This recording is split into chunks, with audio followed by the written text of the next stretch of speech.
Bueno, gente, vamos a empezar tema nuevo y esta vez vamos a introducirnos con lo que son las bases de datos.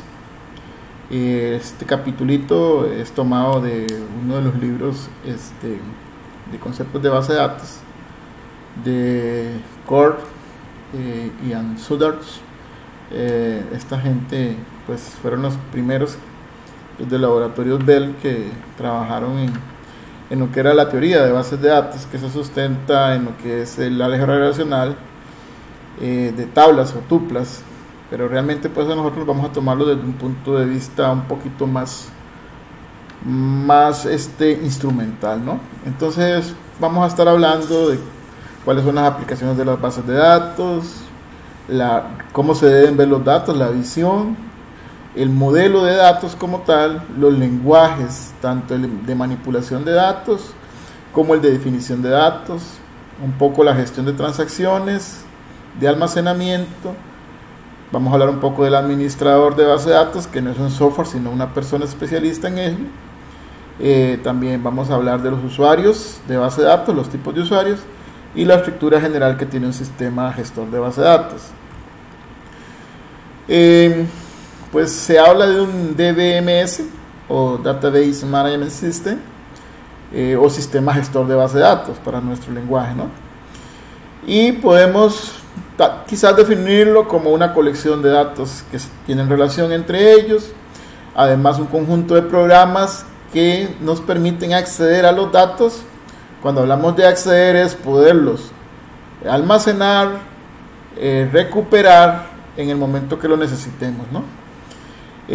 También es importante mencionar que los sistemas gestores de base de datos representan la información de una empresa, o sea, la estructura organizacional de la empresa está representada por el sistema gestor de base de datos. Básicamente, pues debe proporcionar un ambiente eficiente para el uso, en este caso en una empresa. Entre las aplicaciones creo que ahora es muy transparente el uso que se le da a los datos. Tenemos entre ellos la banca, las aerolíneas, las universidades, las finanzas, ventas, la producción, recursos humanos y una infinidad de aplicaciones que se le dan a las bases de datos. Al final pues tenemos que concluir que las bases de datos se encuentran diariamente en todas las actividades de nuestra vida cotidiana, ¿no? ¿Cuál es el propósito de los sistemas de base de datos? Bueno, antes de que existieran las bases de datos, las empresas tenían en diferentes formatos sus datos. Por ejemplo, tenían archivos en documentos, digamos tipo Word, documentos de texto u otro tipo. Tenían documentos en bases, en hojas electrónicas como las que nosotros estudiamos.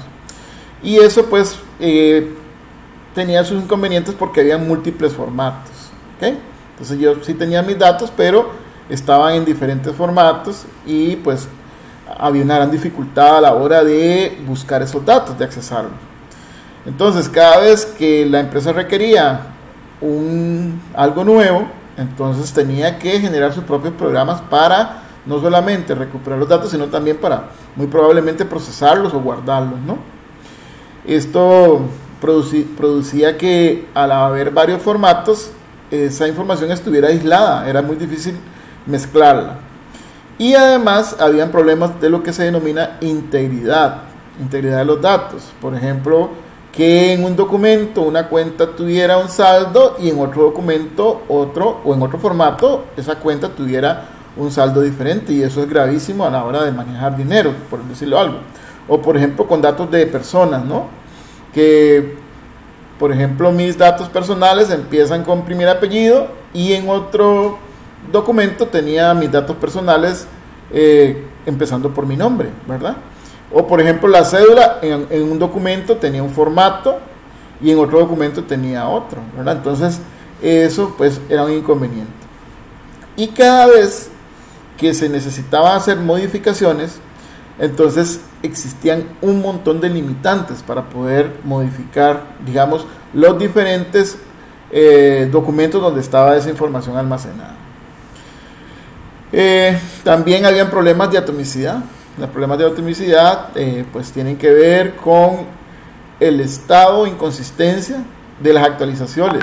Por ejemplo, ¿qué te puedo decir? Un elemento es atómico hasta cuando no se puede dividir. Ok, por ejemplo,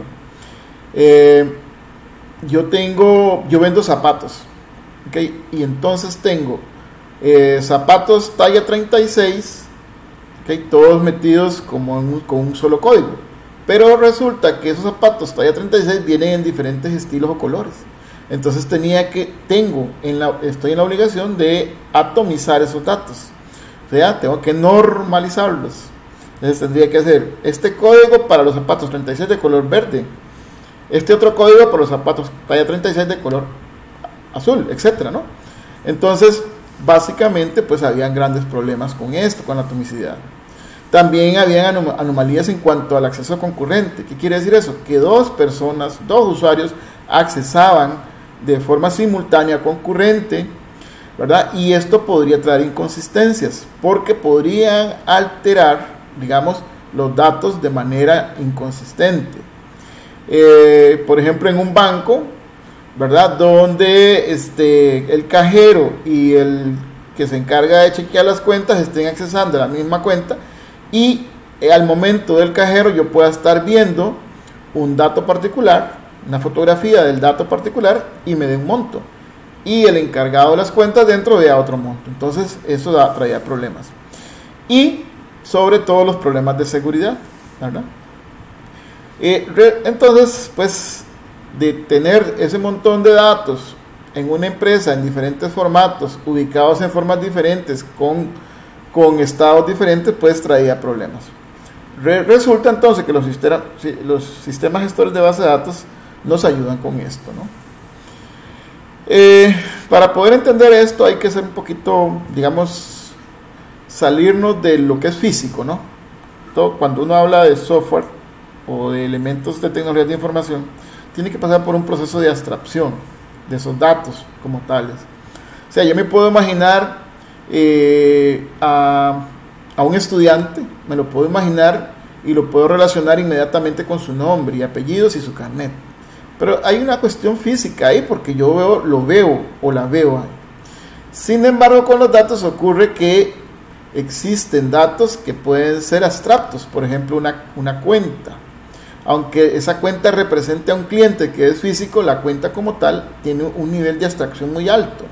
Entonces, esa cuenta uno tiene que valorarla en diferentes niveles. Básicamente 3. Tenemos el nivel físico, que se describe cómo se almacenan realmente esos datos.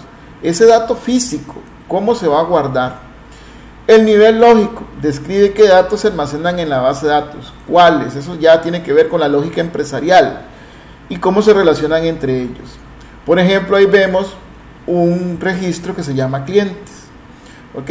Vean que tiene algunas partes que conforman un conjunto de ese todo que se llama cliente. Entonces tengo lo que denominamos atributos. Ese atributo sería la cédula, el ID de cliente, que es de tipo cadena de caracteres, un string, el nombre, que es cadena de caracteres, la calle, que también es una cadena de caracteres, y la ciudad, que se identifica con un número entero. Y ese sería mi registro.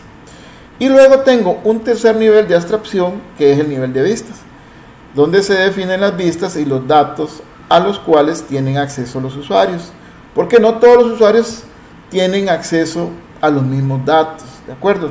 Ahí aparecen niveles de seguridad sobre todo. Entonces vemos esta vista. Acá la arquitectura del sistema de base de datos tiene esta vista de datos.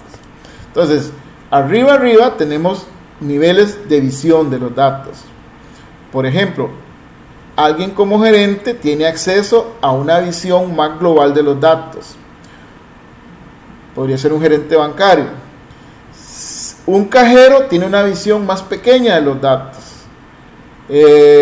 Un gestor del sistema de base de datos tiene una visión completa de los datos. Entonces hay diferentes vistas de los datos. Tenemos un nivel lógico, como dijimos antes, y tenemos también un nivel físico, que es básicamente cómo se van a guardar esos datos, en qué aparato, un disco duro, si en la nube, etcétera, ¿no? Entonces, estos son los 3 niveles de abstracción que tiene un sistema gestor de base de datos. Hay que recordar que esto es mera teoría para poder uno interactuar realmente con un sistema de bases de datos. Los ejemplares o los esquemas, bueno, básicamente un esquema de base de datos es la declaración de las variables en un programa, cómo va a estar constituido. Y el esquema es la estructura lógica de la base de datos. Por ejemplo, la base de datos consta de información sobre un conjunto de clientes, cuenta y la relación que está entre ellos. Realmente, esta estructura lógica se refiere a la lógica empresarial. O sea que una base de datos va a representar cómo esté organizada. El organigrama de una empresa en sí va a ser representada por la base de datos. ¿Qué quiere decir con esto? Por ejemplo, que si la empresa está organizada funcionalmente, entonces, o por departamentos, entonces van a haber datos organizados por cada uno de los departamentos. Si es por funciones, entonces van a haber bases de datos o conjuntos de datos organizados sobre cada departamento de la empresa. Hay una interesante relación que hay que ver con la independencia que existe entre los datos, ¿verdad? Porque si se crea ya una relación lógica de cómo está constituida la empresa, a la hora de hacer esas modificaciones resulta un poco complejo. Es entonces necesario saber que modificar los esquemas pues no es algo fácil. Hay que primero hacer un diseño muy clarito sobre cómo voy a representar a la organización o la empresa, porque después de hacer esos cambios me va a traer muchos inconvenientes, ¿no? Entonces se dice que las aplicaciones van a tener una dependencia con la lógica del esquema. En general, las interfaces entre los distintos niveles, que ya vimos que está la parte de vista, la lógica y la física, deben estar bien definidos para que los cambios en algunas partes no influyan seriamente en otros. Eso es parte del diseño de una base de datos. Ahora, ¿cómo se modelan esos datos? Bueno, se ha investigado mucho y pues se plantearon algunos modelos. Por ejemplo, tenemos el modelo entidad-relación, el modelo relacional, otros modelos que se usan, por ejemplo, el modelo orientado a objetos, el modelo basado en registros no se usa mucho, y otros modelos antiguos que todavía, aunque dice que son antiguos, de acuerdo a algunos requerimientos o necesidades de las aplicaciones se trabaja, el modelo de red y el modelo jerárquico. Nosotros vamos a estar trabajando con el modelo entidad-relación y el modelo relacional, ¿okay? Que esto que es una representación básicamente de nuestra realidad, ¿verdad? Para manejo de datos. Aquí tenemos una figura que nos dice cómo se modela dentro del punto de vista entidad-relación. ¿Qué quiere decir con esto? Que existen entidades y existen relaciones entre ellas, y cada una de esas entidades tiene atributos. Entonces, por ejemplo, esta cliente o el customer, que es un cliente, y tengo una cuenta, tiene que haber una relación que se representa por un rombo, que pues en este caso se llama depositador o depositante, depositor en este caso en inglés, que me está estableciendo que tiene que haber un cliente y una cuenta. O sea que la cuenta va a depender de este cliente. Ese cliente como tal va a tener algunos atributos que se representan por óvalos y el nombre de los mismos. Entonces tengo una cédula o un Customer ID, tengo un nombre del cliente, tengo una calle y tengo una ciudad. ¿Ok? Entonces, esta cuenta va a ser dependiente de que exista un cliente. Si no existe un cliente, no puede haber una cuenta. Eso es naturalmente entendible, pero tiene que pasar por un proceso de abstracción para llegar a la conclusión de que yo no puedo crear una cuenta si antes no existe un cliente. Y tiene que haber una relación. Este modelo se representa con esos rectángulos que representan las entidades, los óvalos, en este caso los atributos y las relaciones que existen entre las entidades se representan con estos rombos. Entonces esto es básicamente para llevarlo, pasar a un diseño de base de datos, ¿de acuerdo? Entonces esto básicamente viene siendo, el modelo de entidad-relación viene siendo como cuando voy a construir una casa que necesito un plano, básicamente, y esto yo no me lo saco de la manga, sino que esto es el resultado de hacer un análisis de cómo funciona la empresa. Ok, veámoslo simple. Yo me apersono a un banco a pedir una cuenta. Entonces, esa cuenta no puede existir si yo no me apersono. Entonces son relaciones naturales que existen en la vida cotidiana. Nada más que como tal tenemos que hacer un análisis para poder hacer un diseño y poder hacer una implementación de un sistema gestor de base de datos, ¿no? Entonces, dice que está basada en una percepción del mundo real, que son objetos que nosotros vemos y podemos casi que, ver y tocar. Eso tenemos que pasarlo con un nivel de abstracción a, digamos, a un diseño. Entonces, por ejemplo, vamos a encontrar clientes, cuentas, sucursal bancaria, y van a ver entre algunas relaciones entre ellas, ¿no? Entonces, por ejemplo, la cuenta A101 está en manos de los clientes Johnson. Relaciones de una clienta, de un cliente con una cuenta que tiene. También hay diferentes relaciones, porque yo podría decirle a mi señora, a mi esposa, bueno, usted vaya y tiene acceso a la cuenta. Entonces esa cuenta sería dependiente de dos personas y no de una. Entonces lo que representa es la percepción del mundo real y del funcionamiento prácticamente de la empresa. Aquí ya tenemos, ya no es el modelo de entidad-relación, sino el modelo relacional, que es pasar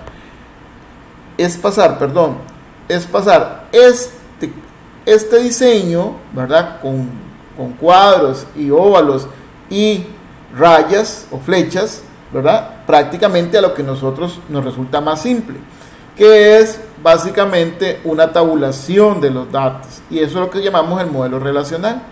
Entonces, paso básicamente cada uno de mis entidades, en este caso esta entidad que está acá representa a un cliente con su cuenta. Entonces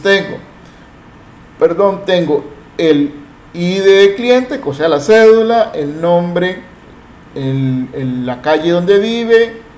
Aquí es una representación. Entonces, ¿qué es lo importante aquí? Darnos cuenta, me voy acá nuevamente, que realmente que lo que yo tengo aquí como esta entidad, aquí lo que tengo es un conjunto de entidades. Esto va a ser representado por un conjunto, o sea que aquí no va a haber solo un cliente. Entonces yo vería esto como un montón de clientes, ¿verdad? Y cada uno de esos clientes va a tener sus propios atributos. Eso se lo represento acá. Entonces este es mi cliente, pero existe cada línea de esta o tupla, como se le denomina, me va a representar a un miembro de ese conjunto, de esa relación. Y las columnas, las cabeceras de las columnas van a ser los atributos. Los atributos identifican, digamos, a cada elemento, a cada entidad. ¿Okay? Entonces ya vamos por un nivel, digamos que bajando la abstracción, ¿verdad? De un diseño, entidad-relación, llegamos a un modelo relacional. Y aquí tenemos básicamente cómo podemos pasar de un modelo relacional a entidad-relación, a un modelo relacional, donde tengo una tabla que se llama clientes, una tabla que se llama cuentas y la relación que me une las dos tablas. Ok, aquí es importante mencionar que cada uno de ese conjunto de entidades con sus atributos va a tener un atributo particular que lo va a identificar de forma única, que es a lo que nosotros llamamos llaves. ¿Ok? Entonces, esta llave acá, como la cédula, es la que va a identificar de forma única. Aquí no voy a repetir ninguna llave, ¿verdad? Vean que se podrían repetir nombres de clientes, dónde viven los clientes y la ciudad donde viven, pero nunca se puede repetir una cédula de un cliente. ¿Ok? Porque entonces ya mi información ya no garantiza la integridad. Entonces, la idea es que un atributo en ese conjunto de relaciones lo puede identificar de forma única. A nosotros lo llamamos básicamente llaves, ¿ok? Entonces, tengo y acordemos que dijimos que esta entidad que se llama cuenta es dependiente del cliente. No puede existir si no existe. Y mucho menos existiría el depositante, ¿verdad? ¿Por qué? Porque no tendría sentido tener clientes y no tener cuentas y poder tener una relación entre ellos. Ok, entonces si ustedes ven aquí en cliente voy a tener la llave de forma única que me identifica a ese registro, a esta tupla. Por ejemplo, Johnson 12 Palo Alto va a ser estrictamente dependiente de ¿okay? de este campo, en este caso el ID o cédula del cliente, ¿ok? Luego tenemos en la otra entidad, tenemos un saldo o balance y tenemos un número de cuenta. Obviamente este número de cuenta tiene que ser único, no se puede porque es el que va a identificar a la cuenta como única. Entonces yo podría tener, no veo el caso aquí, pero puedo repetir acá, vean, saldo 700, no importa, pero pertenecen a clientes a cuentas diferentes, ¿ok? Y después, para poder establecer la relación, lo que hago es tomar prestadas las llaves tanto de cliente como de cuenta. Esas se llaman llaves foráneas porque pertenecen a otras entidades y realmente aquí esta llave foránea podría repetirse. Aquí en esta entidad no se identifica como, no tiene un atributo en particular que la identifique. ¿Por qué? Vean ustedes, esta y esta son iguales, pertenecen a Johnson, ¿ok?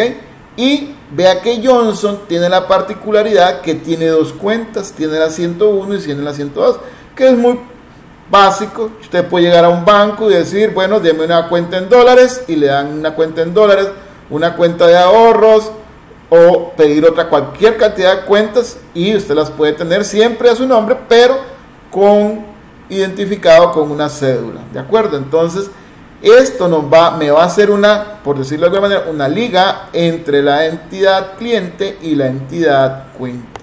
Básicamente, entonces, esa es. Y se llama así porque hay relaciones entre ellas. Y esa es la ventaja que dan los sistemas gestores de base de datos, que me garantizan que existen relaciones entre las diferentes entidades, pero siempre hay una garantía de que los datos sí estén bien, ¿de acuerdo? Lo que llamamos integridad de los datos.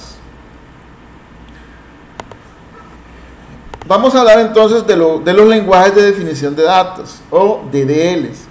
Los DDL básicamente definen la base de datos. Por ejemplo, un comando para crear una tabla sería create table con los campos, ¿verdad?, necesarios o atributos de esa cuenta. ¿Okay? Esto que estoy haciendo aquí es un lenguaje de programación que se utiliza para crear las famosas, en este caso, tablas. ¿Okay? También hay la posibilidad de crear estrictamente la base de datos como tal. ¿Okay? La base de datos cobija todas las tablas y sus relaciones. El DDL crea la tabla cuenta y además actualiza el conjunto especial de tablas denominado diccionario de datos. Bueno, el diccionario de datos viene siendo como esto, ¿ok? Es, digamos, un archivo, imaginémonos un archivo que me dice cómo están construidos todos los elementos dentro de una base de datos. Así se le denomina el diccionario de datos. Para los gestores de base de datos, a ese diccionario de datos hay que darle un soporte y un cuidado, porque si se me pierde el diccionario, se me pierde la estructura de la base de datos, y ahí sí me metería en problemas, porque el diccionario de datos, como dice acá, contiene información acerca de los datos, o sea, son metadatos. O sea, ya no vienen con nombres ni cédulas, sino más bien trae información sobre cómo están organizados esos datos. Tenemos luego el lenguaje DML o lenguaje manipulador de datos. Es otro lenguaje que bueno, está en conjunto con el DDL. Estos son lenguajes que son propios de los sistemas gestores de base de datos. Hablamos entonces del lenguaje manipulador de datos. Este sirve para recuperar, borrar, modificar, meter información y básicamente es una ayuda para los manipuladores de los datos, para los usuarios, perdón. Anteriormente el DDL lo gestionan básicamente el gerente de base de datos o el director de base de datos o el que está gestionando, ¿verdad?, los datos como tal, una persona. Entonces tenemos dentro de estos lenguajes tenemos los lenguajes procedimentales y los lenguajes declarativos dentro de los DML, aunque realmente hoy por hoy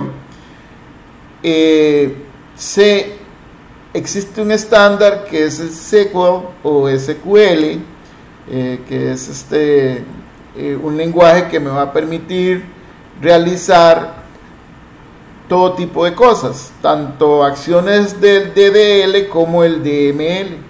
Es un lenguaje estructurado de consulta, Structured Query Language.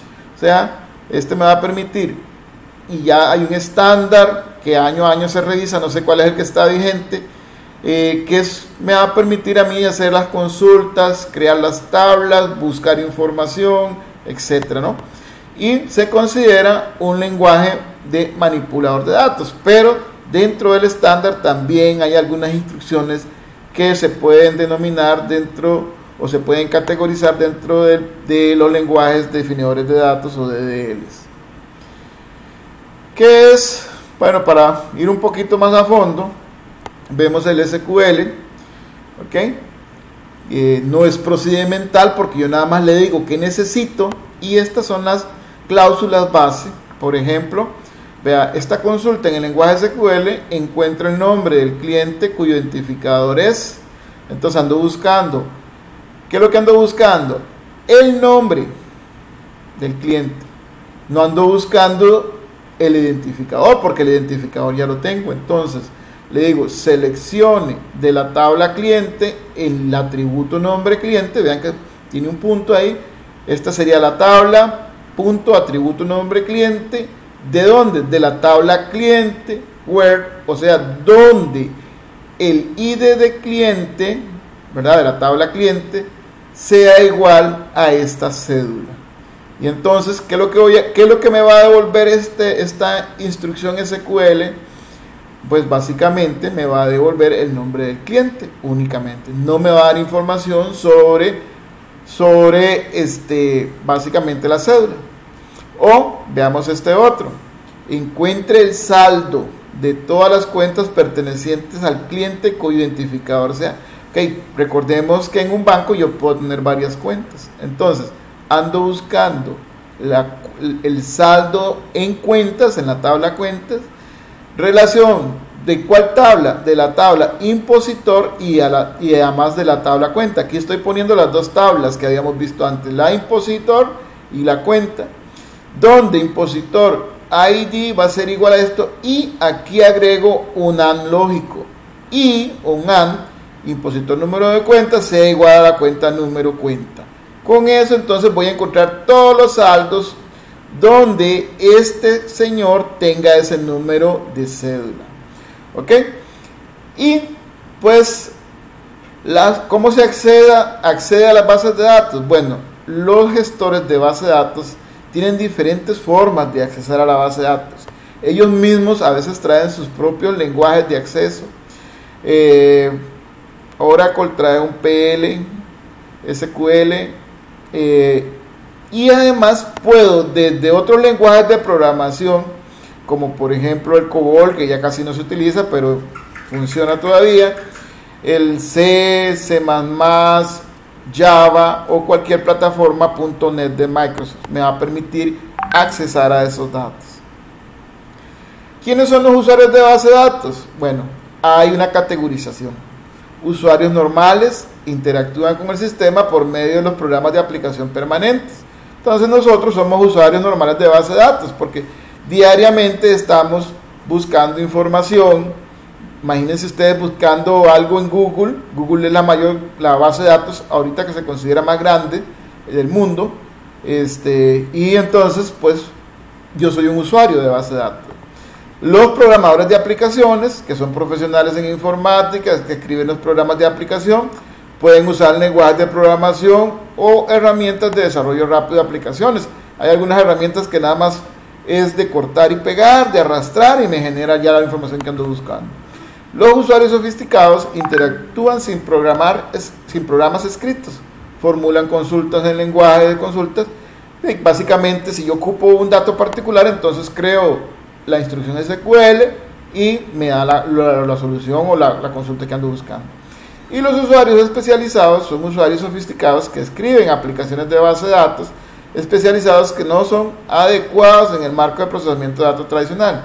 En el caso particular, los diseñadores de base de datos, uno los puede categorizar como usuarios especializados. Entonces, estos son un intento por hacer una categoría de los diferentes tipos de usuarios que interactúan día a día con las bases de datos. ¿Qué es el administrador de la base de datos? Esta es una persona, esto no es un bot, ¿verdad? Común y silvestre, como los que se mantienen ahora en la web, que usted hace una consulta y le da una respuesta, pero realmente eso es un software, es un bot ahí que está interactuando con usted y que a veces uno dice, pues pucha, pero yo no pregunté esto y me dijo esto. A veces sí pega con la inteligencia artificial que se maneja, pues a veces sí trabajan relativamente bien.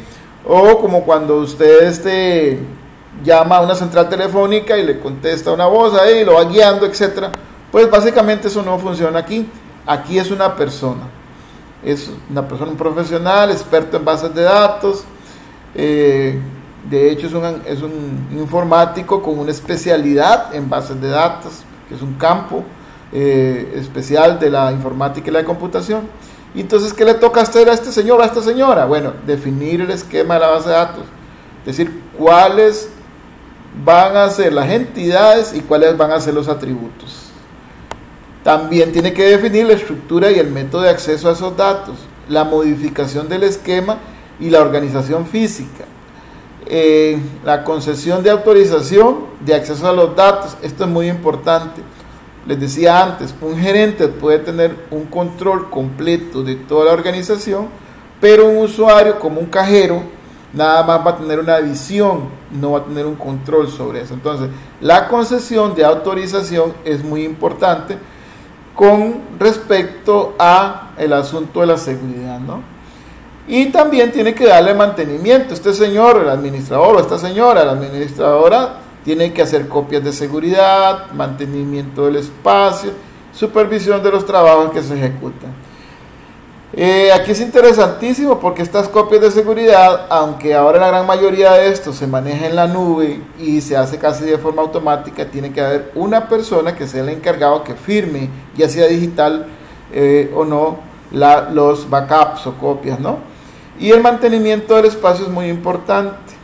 ¿Por qué? Porque tiene que haber alguna forma de garantizar de que mis datos van a ser tan grandes, digamos, van a escalar y no voy a poder guardarlos. Ahora hay un montón de soluciones en la nube que me permiten hacer mi espacio como un acordeón. Si ocupo más, se estira, y si ocupo menos, y así también me cobran, ¿de acuerdo? Y también necesito pues crear la supervisión de los trabajos que se van a ejecutar.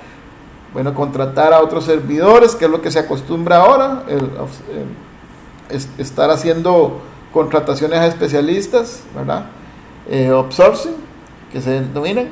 Y entonces ahora lo que hacemos las empresas es van y contratan a Azure, que es una nube de Microsoft, o al mismo Google, ¿verdad? Con su nube de Google, o Amazon. Son tres empresas que dominan este mercado mundialmente.